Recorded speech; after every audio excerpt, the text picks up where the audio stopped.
Hola, hola, bienvenidos a Emprendiendo Sin Filtros, el podcast donde conversamos sobre emprendimiento sin pelos en la lengua, sin guardarnos nada, sin filtros. Y el tema de hoy es estrategia de precios, es decir, cómo ponerle precio a tu producto y cómo no cometer errores al momento de hacer eso.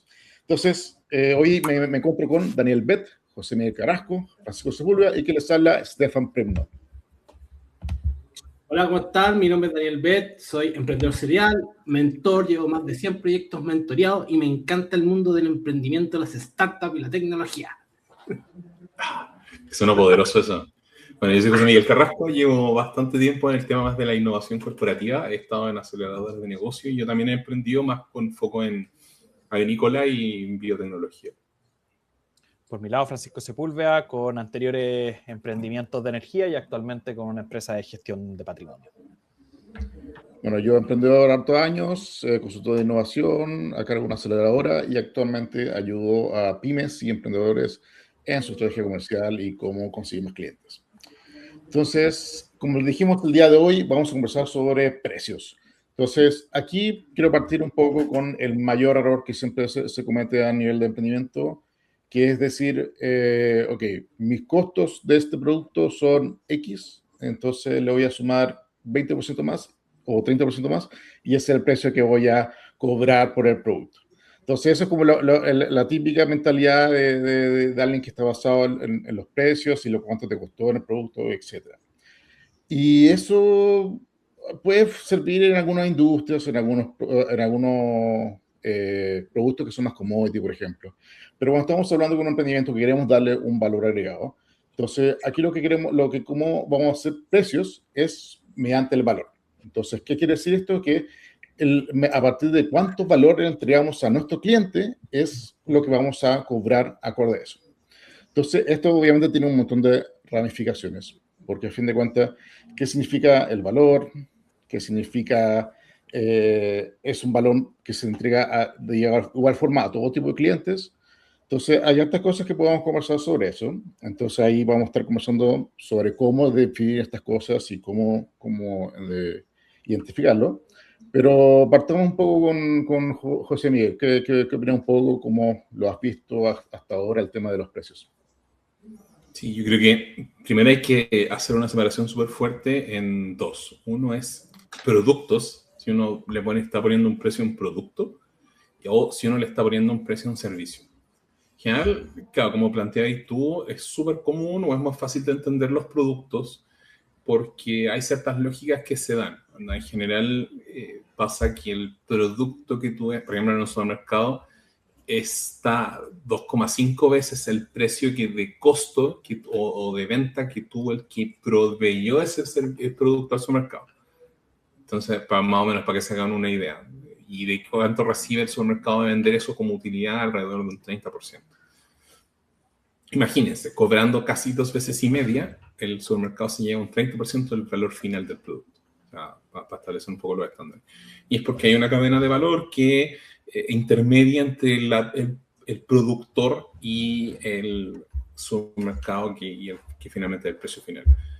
Entonces eso es como para considerar que más o menos se puede racionalizar el precio de productos. Los precios de servicios es mucho más complicado porque los precios de servicios en general están asociados al valor de las personas. Y eso hace que, por ejemplo, un mismo producto pueda tener un valor distinto dependiendo de la experiencia de quien te lo está entregando. Uno. Y segundo, también, cómo yo percibo esa experiencia.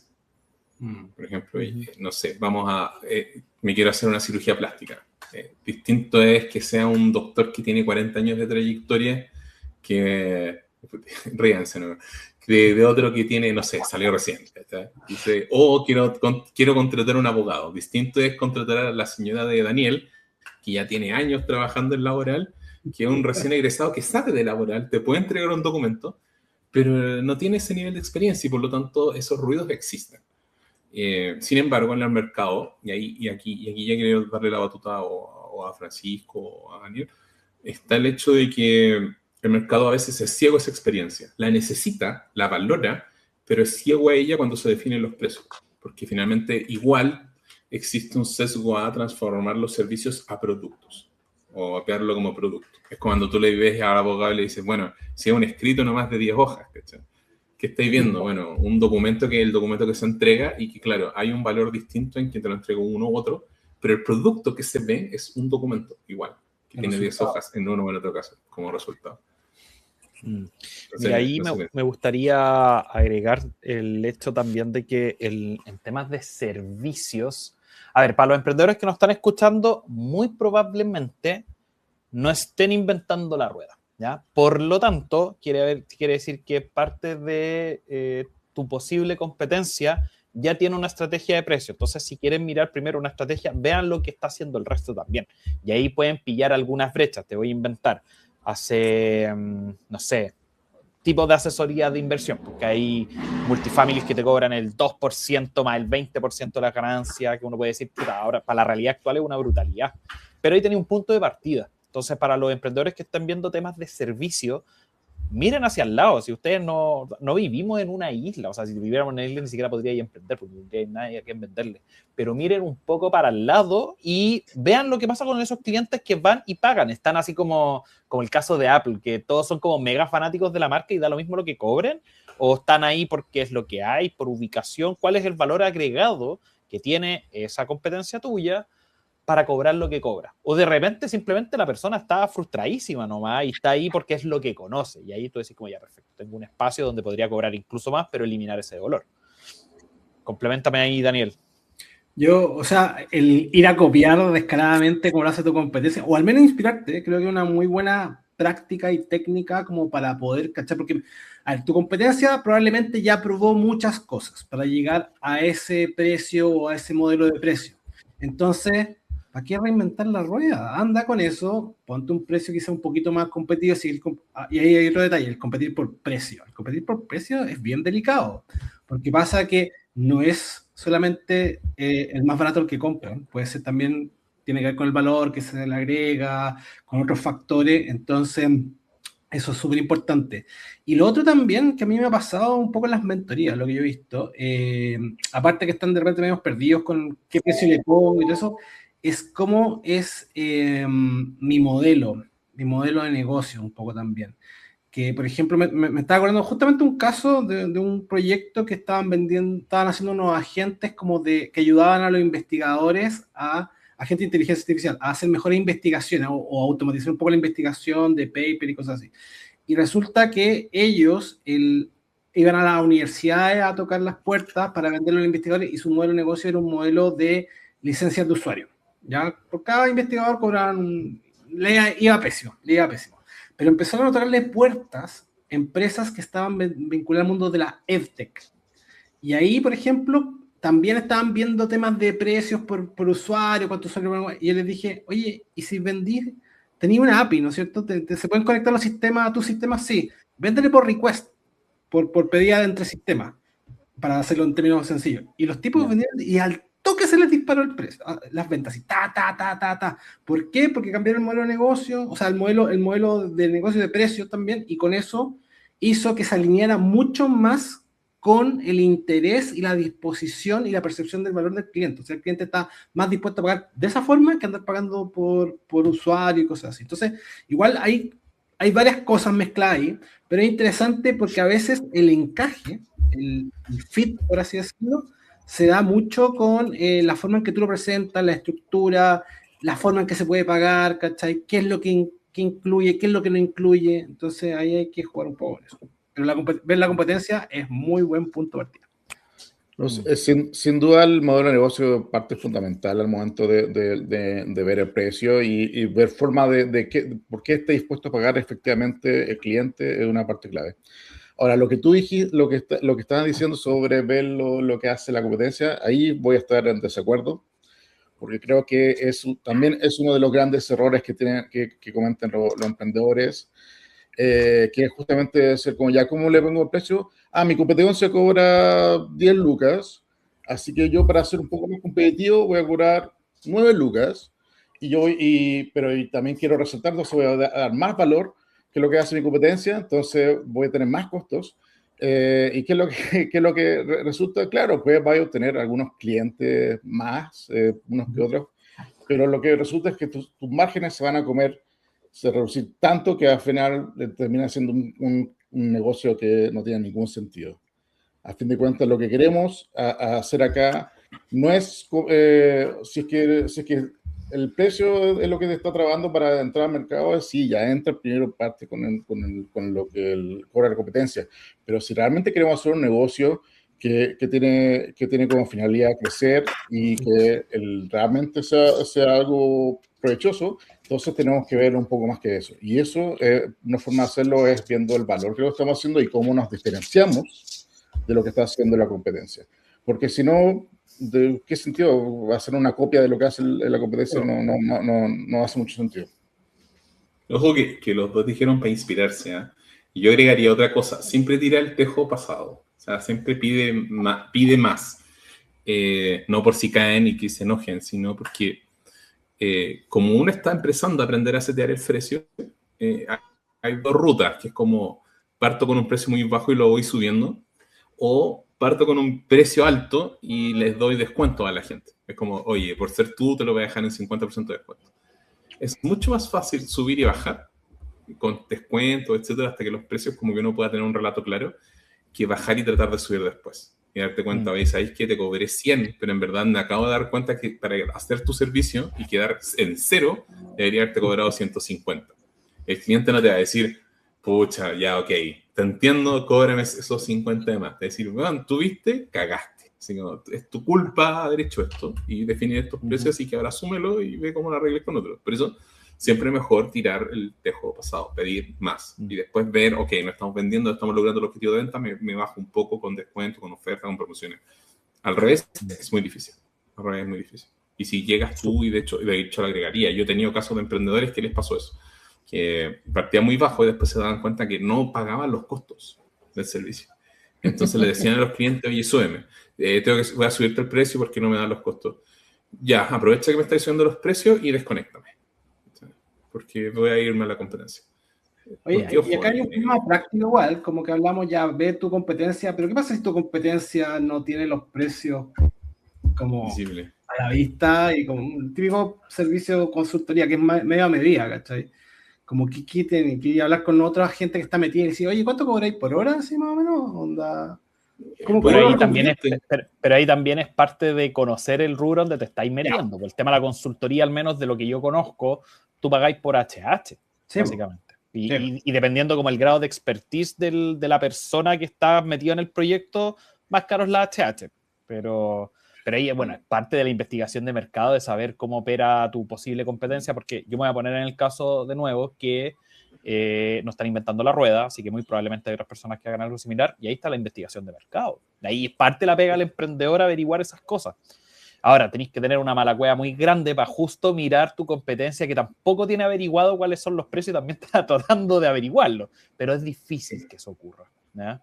Ahora, me amarro un poco lo que dijo JM, de que en efecto mirar la competencia yo lo pienso más como una inspiración, pero ahí hay formas de decir, ok, puedo cobrar más si agrego un poco más de valor, por supuesto. De ahí, por ejemplo, yo tengo dentro de los servicios que ofrecemos, sacar plata de Chile, por ejemplo, ya que a todo esto es legal, por si acaso, para que no piensen que esta cuestión es tránsfuga, pero existen planes de retiro internacionales que yo llevo a gente, así como ingenieros que dicen, oye, no quiero depender solo de la FP y las APB, ¿cachai? Que la ahorro voluntario. Bueno, armemos un plan de retiro internacional y hay un producto que es el más caro de todos. Es brutalmente caro, pero atiende a un segmento de personas que quiere invertir en renta variable, en acciones, en este particular invierte en el SP500, pero no quieren los riesgos de las acciones. Es decir, quiero sacar la ganancia de las acciones, pero no quiero asumir las pérdidas de las acciones. Y este producto lo tiene, porque dentro de los costos que pagas hay un poco más de costo, y yo le digo a todos mis clientes, este es el producto más caro que hay en el mercado, porque parte de los costos va a ir a pagar una opción de venta corta para que en caso de que las acciones caigan, esta cuestión le ponga un piso. Entonces, ahí tienes un valor agregado. Las personas que quieren la rentabilidad de las acciones, pero no quieren el riesgo de las acciones. Y, por supuesto, ¿cuánto es el precio? Es más caro. Y, de hecho, de todos los productos que ofrecemos, es el más caro. Pero le da la tranquilidad a la persona que sabe que a 15 años al menos te aseguran el 40% del retorno total. O sea, en el peor de los casos, estáis comprando una renta fija a 40%. ¿Cachai? Entonces, o te lleváis el retorno a las acciones o te lleváis el 40%. Entonces, ahí tú decís, como hay un valor súper claro para la gente que le tiene miedo a las acciones. Es más caro, es más caro. Entonces, ahí un poco complementando lo que decía Estefan, claro, si vaya a cobrar menos y hacer más, no, pues te estáis disparando en los pies. Si vaya a cobrar más, agrega más valor. Y en general yo diría que tal vez ese debe ser el lineamiento, porque si no, te vuelves un commodity y ahí simplemente no tenéis forma de diferenciarte. A lo más en el delivery, pero ya siendo commodity, no sé, yo no entraría en un rubro que fuera muy commodity, la verdad. Oye, sí, pero si es matemática simple, todos sabemos que más por menos es menos. ¿Cachai? Entregar más cosas por menos precio te da menos rentabilidad. La matemática lo enseñó antes y lo sigue enseñando. Ahora, ¿qué ocurre? Y yo me cuelgo con algo que dice, no estamos inventando la rueda. ¿Y qué pasa si estamos inventando la rueda? No sé, oye, y ahí un poco te tiro de nuevo a ti a la palestra, Daniel. ¿Cómo lo hicieron al principio para empezar a definir los precios? Sí, no teníamos idea. Incluso fue una cuestión como de ir probando, y yo creo que nunca, mira, ¿sabes qué? Nunca me gustó mucho el modelo de precios que teníamos, porque pasaba que no estaba alineado con la propuesta de valor. Lo que nosotros hacíamos era, básicamente, ayudábamos a descongestionar el teléfono, con la atención por redes sociales, WhatsApp y todas esas cosas. Entonces, ese era como un poco nuestro discurso, y había también una atención más eficiente, podía ir para realizar la atención con un robot o con un humano, cosa que en el teléfono no podía hacer mucho. Entonces lo que pasaba, nosotros cobrábamos por licencia de usuario, porque el estándar de la industria era cobrar, ni siquiera por licencia de usuario, cobraban por computador donde estaba instalado el software. ¿Cachai? Nosotros éramos por usuario, que cada usuario tenía una sesión y podía abrirlo donde quisiera. Y lo que pasa es que después, ¿y dónde nosotros veíamos que deberíamos ir cobrando? Era en la cantidad de atenciones que se iban a dar, en ticket de atención. Entonces, con eso, por ejemplo, yo te decía, entre más tú necesitas atender, más yo te voy a cobrar. ¿Cachai? Y ahí se alineaba nuestra propuesta de valor, que era, te ayudamos a atender mejor y más rápido, más masivo, con el software, y estaba alineado con el que el cliente, si tenía más atención, tenía que pagar más. Un poco lo que pasa muchas veces con estos modelos como de suscripción, que tú pagáis un fee constante todos los meses, pero si no lo ocupáis, igual lo seguís pagando, ¿cachai? Entonces, como que la propuesta de valor no se está como constantemente consumiendo por el cliente. En cambio, cuando tenéis estas cosas que están más alineadas con on demand, por así decirlo, se ajusta y el cliente está más dispuesto a pagar ese tipo de cosas que a pagar una cuestión fija todos los meses que tarde o lo ocupa muy poco o lo ocupa más, ¿cachai? Entonces, igual ahí hay un determinante mucho de... El precio tiene que ser en función del valor que le asigna el potencial cliente y también cómo lo percibe y lo consume en el tiempo. Justamente. Sí, efectivamente es ajustado a lo que el valor que tiene el cliente a tu producto o servicio. Y ahí está el tema ok, ¿qué pasa cuando hay diferentes tipos de clientes que valoran diferente el servicio o producto? Entonces, hay algunos que cobran barato y a todos, y los que resultan más valor se ven más beneficiados, pero no dejan mucho dinero en la mesa. O cobráis muy caro y solamente un segmento premium tiene tu producto y dejáis todo el resto de la cola sin darle servicio. Pero la idea, a fin de cuentas, aquí es segmentar inteligentemente, y la idea es tener diferentes segmentos de clientes y a cada uno le cobras diferente. La fórmula en cómo le cobras diferente a cada uno es dependiendo de cuánto valor le estás agregando a cada uno de esos segmentos. Entonces, al que le cobras menos, le das menos cosas, y al que le cobras más, le das más. Algo muy simple, pero siempre está relacionado con el valor que está dando más allá de los costos. Entonces, oye, perdón, dale, perdón. No, que se mencionó.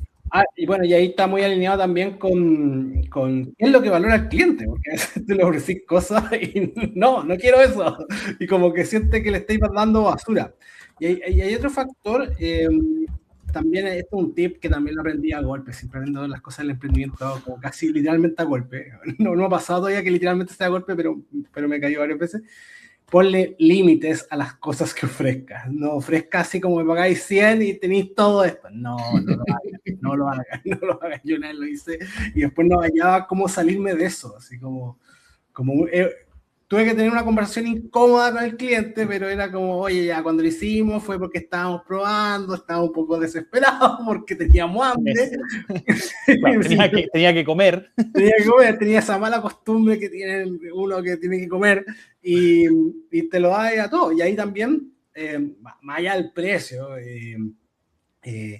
no te bajes, o sea, tiene que ver con el precio. No te bajes el precio, y eso es el tema de competir por precio. No te bajes el precio para poder tener el cliente. Porque al final, lo que así es pegarte un tiro en las patas. O sea, me ha tocado ver, hace poco mandé una propuesta de hacer unos agentes de inteligencia artificial.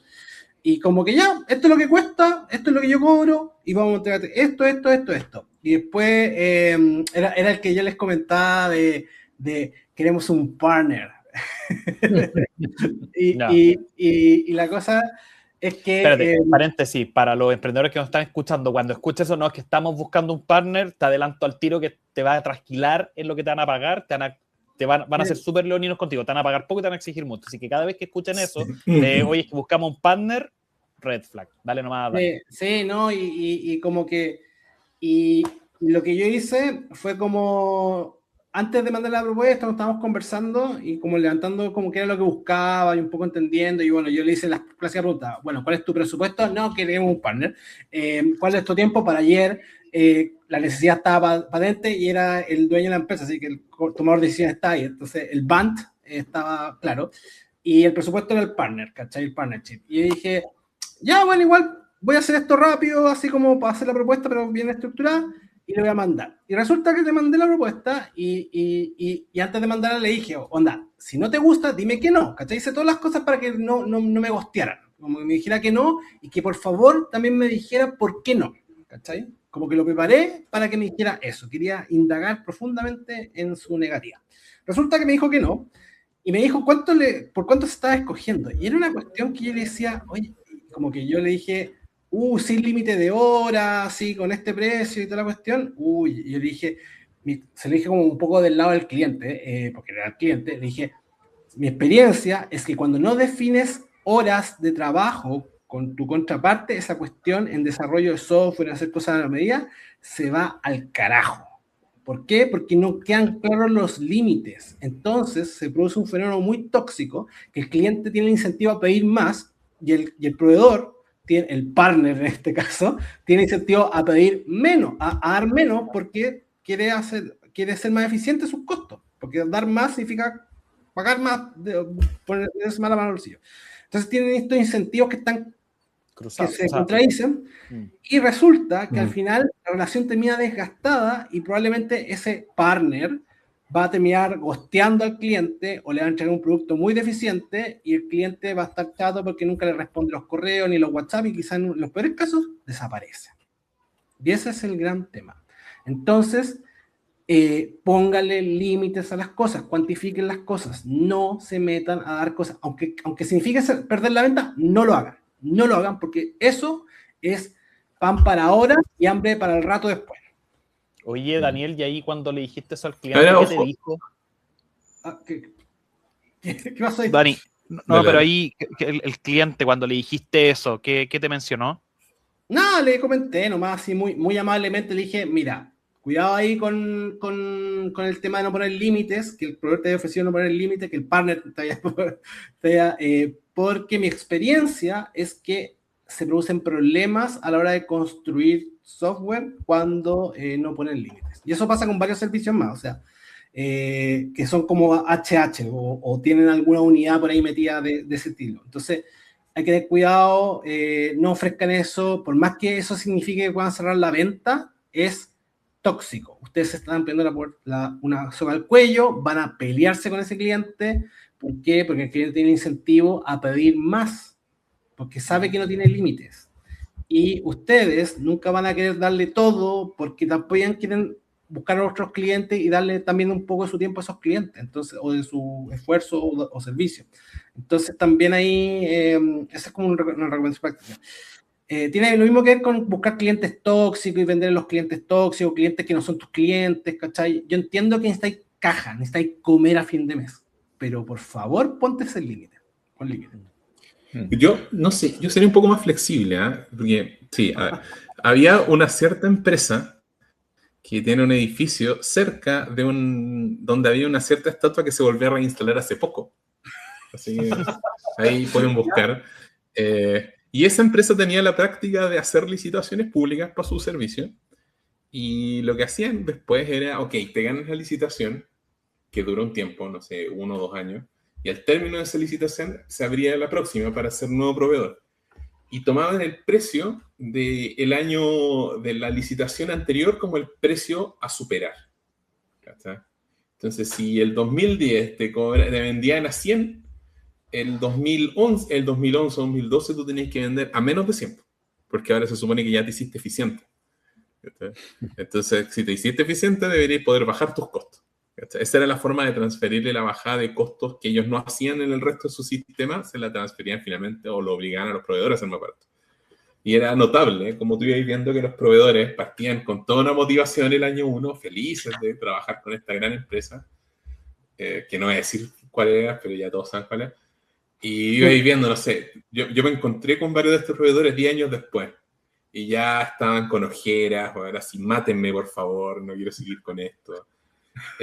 Porque finalmente transferir, ¿qué ocurre? Va a ir cortando en obreros, en trabajadores, en equipo, y los que quedan van recibiendo cada vez más carga, porque finalmente era la forma que tenían incentivo. Hay empresas que operan así, y ¿en qué sentido va? Cuando vas trabajando con una empresa grande, puedes ver el track record y tomar decisiones. O sea, no es solo a quién le defines el precio, sino a quién le vendes o defines cuál es la estrategia. Tal vez te convenía estar trabajando con esta empresa un rato y después renunciar, o dejarla, abandonarla, ¿sí? Aunque el contrato sea grande y tentador, porque las empresas grandes, ¿cómo juegan contigo? Es diciéndote, ya, dame un precio barato, considerando que el volumen de transacciones va a ser tan grande que al final es demasiada plata. Entonces, como que uno ve el monto final, no ve lo que te cuesta cada transacción. En cambio, la empresa chica lo que hace es prometerte. Es como, dame un precio más barato porque vamos a hacer muchos deals en el futuro. Aunque ellos saben muchas veces que no van a hacer más deals en el futuro. Pero esa idea de dejarte que va a haber más deals, así que bájame el precio, la van a hacer. Hay otros que, bueno, y también aquí también hay malas prácticas de pricing desde el lado de los emprendedores y de los proveedores, y con esto cierro, que a veces cierras un precio y cuando ya acordaron el precio, tratas de hacer un nuevo acuerdo. Es decir, ya, entonces vendís a 100 y le decís ya, entonces quedamos en 80, ¿cierto? Así como, y cuando ya las negociaciones están hechas, etcétera, y el trato ya está, como lo firmáis en 5 minutos. ¿Por qué? Porque es una forma de presionar al final una bajada de precio, porque tú ya bajaste la guardia, pensáis, está claro que el trato se cerró, ya está listo, está todo aprobado, entonces, ¿cómo no voy a bajar el precio ahora? Lo he visto para las dos líneas. Emprendedores que suben el precio, en publicidad pasa mucho. Había unos hermanos gemelos que la pillera con Z, que suelen hacer eso muchas veces. Nunca van a saber quiénes son. Y ellos hacían eso. Ya, ok, terminaron el acuerdo, vale 5 millones, entonces cuando ya van a sentar, se firma el acuerdo y dice, oye, ya, entonces van a ser 6 millones, ¿cierto? Estáis desgastados, decís, ya, bueno, ya 6 millones, ya salí, ya. Ver todo el proceso de nuevo al final, con otro proveedor, ya es desgastante y muchos se ven ahí. Y lo mismo los que cuando estás haciendo la venta, que te piden el descuento al último minuto, cuando te dicen el contrato está hecho, lo firmáis y empezamos mañana. Sí, bájate día. Ojo, también pasa eso y yo creo que hay que tener carácter para decir no.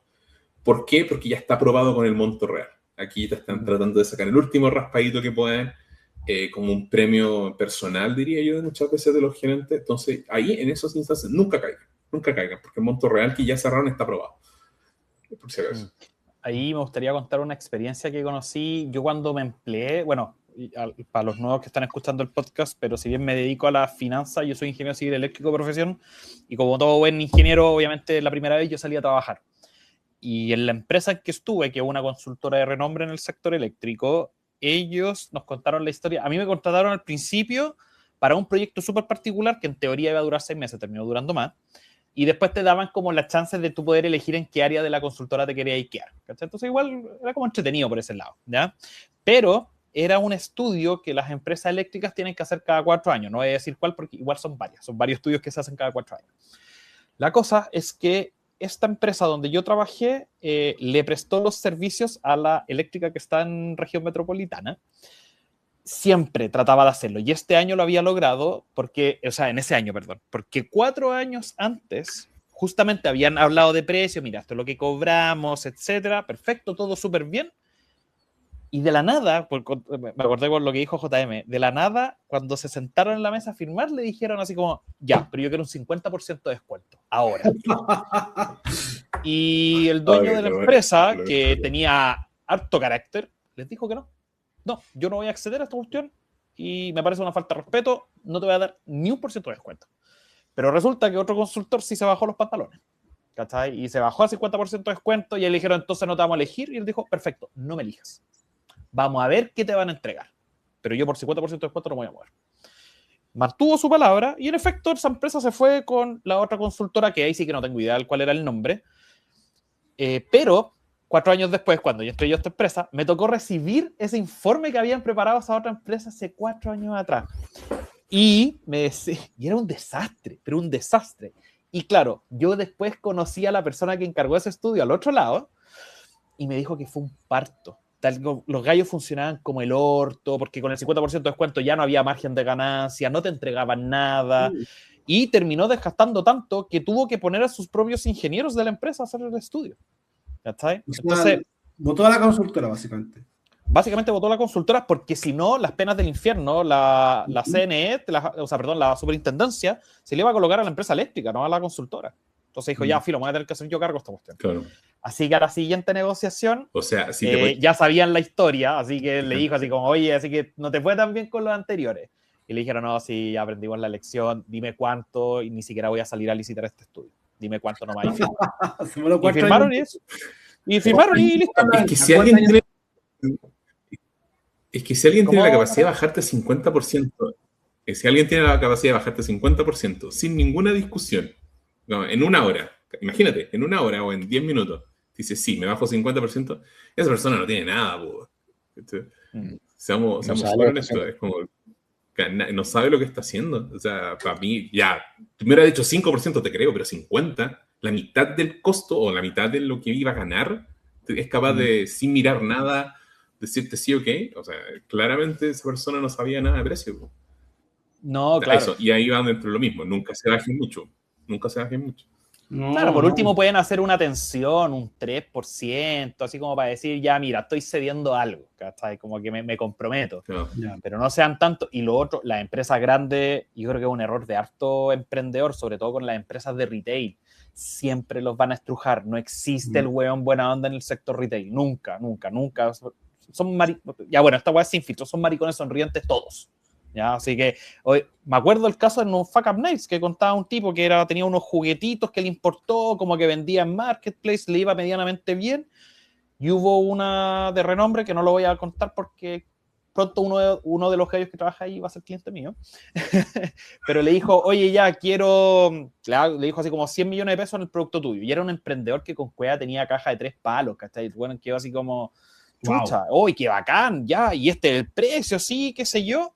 Y cuando el camión llega a las bodegas, le dice, no te lo voy a recibir a menos que me des este descuento. Si no, te rechazo la orden de la guía de despacho.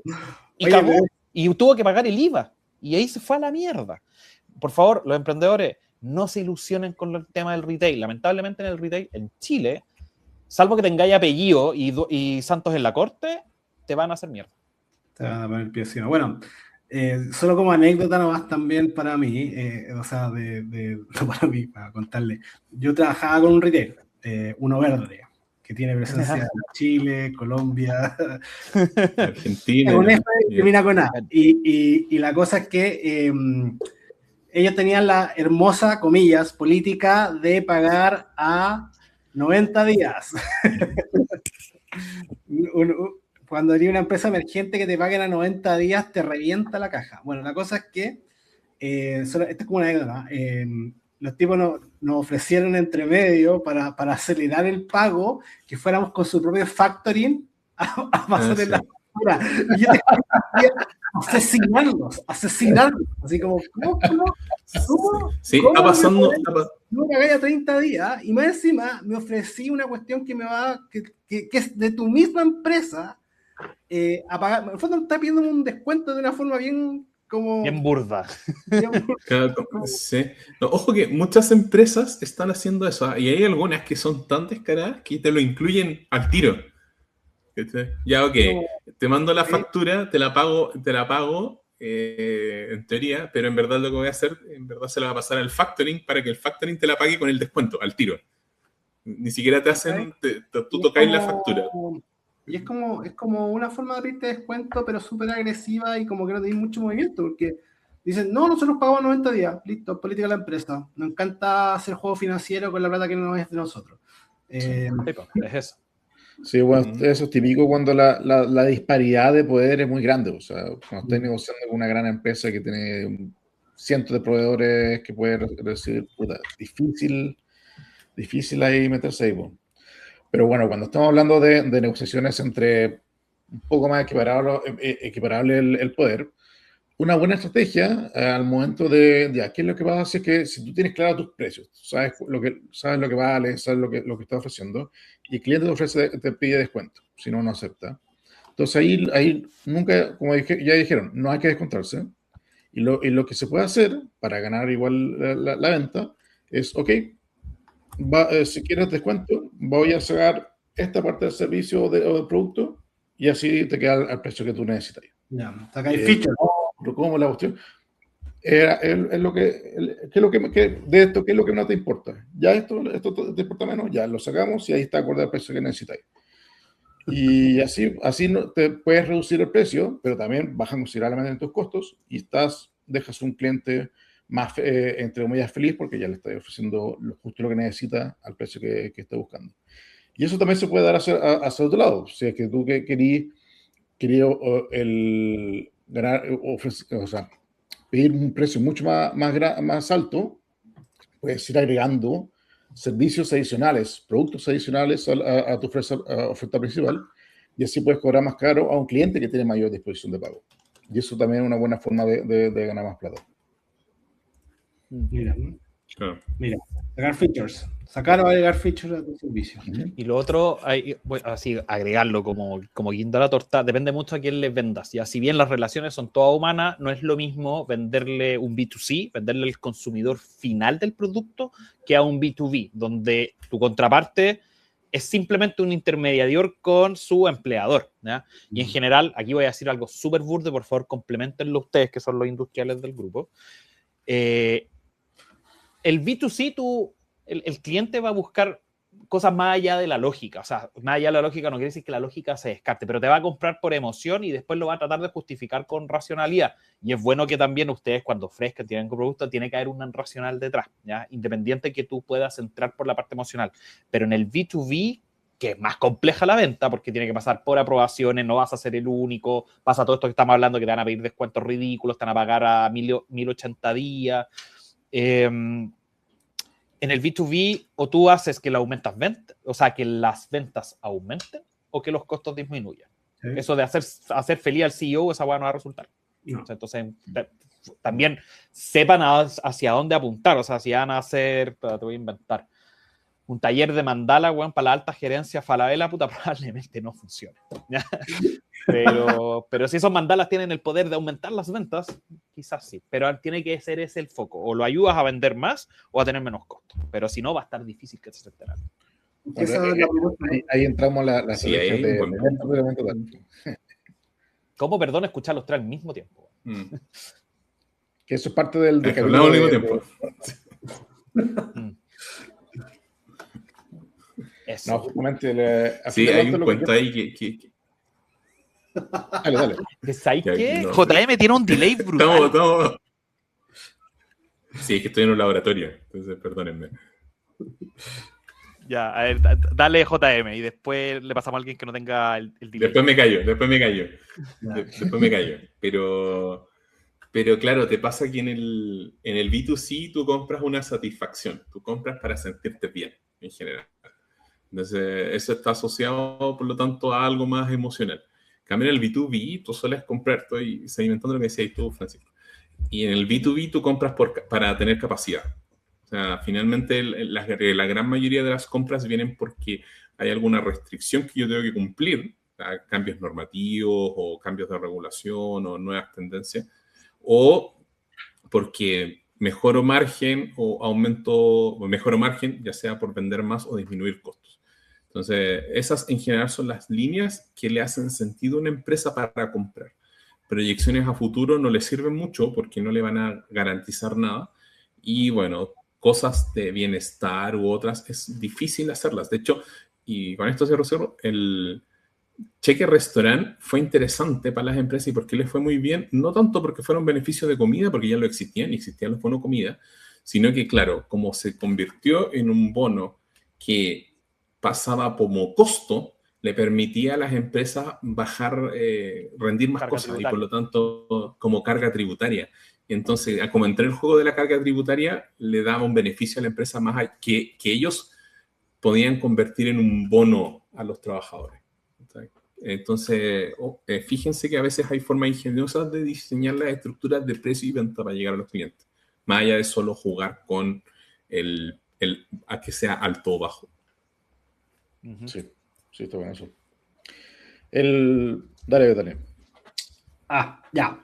Yo quería también comentar sobre eso de el tema del B2C y el B2B. Tiene que ver con la propuesta de valor. B2C es básicamente o aumentas el placer y o reduces el dolor. Eso es como el beneficio que busca la persona. En el B2B, como decía José Miguel, es o aumenta las ventas y o reduce los costos. Y ahí está la propuesta de valor. Si tu producto o servicio en ambos mundos no cumple con eso, o lo cumple muy poco, es o un nice to have o en realidad no hace sentido al mercado. Pero ¿sabéis que en el B2B también hay un B2C? Porque las personas son las que deciden acá.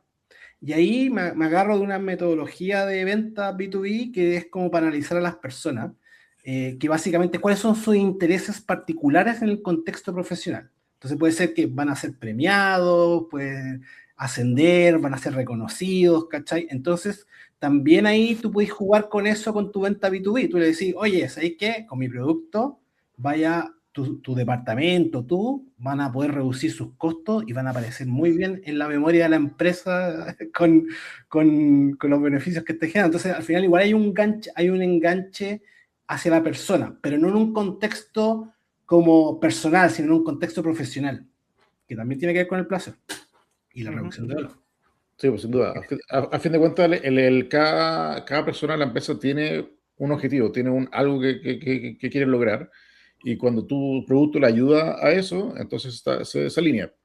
Y el problema es cuando lo típico, cuando le está vendiendo a media gerencia, los que están entre medio, y le estás dándole algo que es riesgoso, no te van a comprar, porque lo que ellos menos quieren es asumir riesgos. Entonces ahí hay que tener cuidado. Pero bueno, quería tocar un rato un tema sobre cómo se y aquí hay un tema, una metodología que me gusta harto, que se llama las 4 palancas del valor, que básicamente son 4 factores que definen el valor que uno entrega con tu producto, y ahí uno puede definir el precio que se cobra.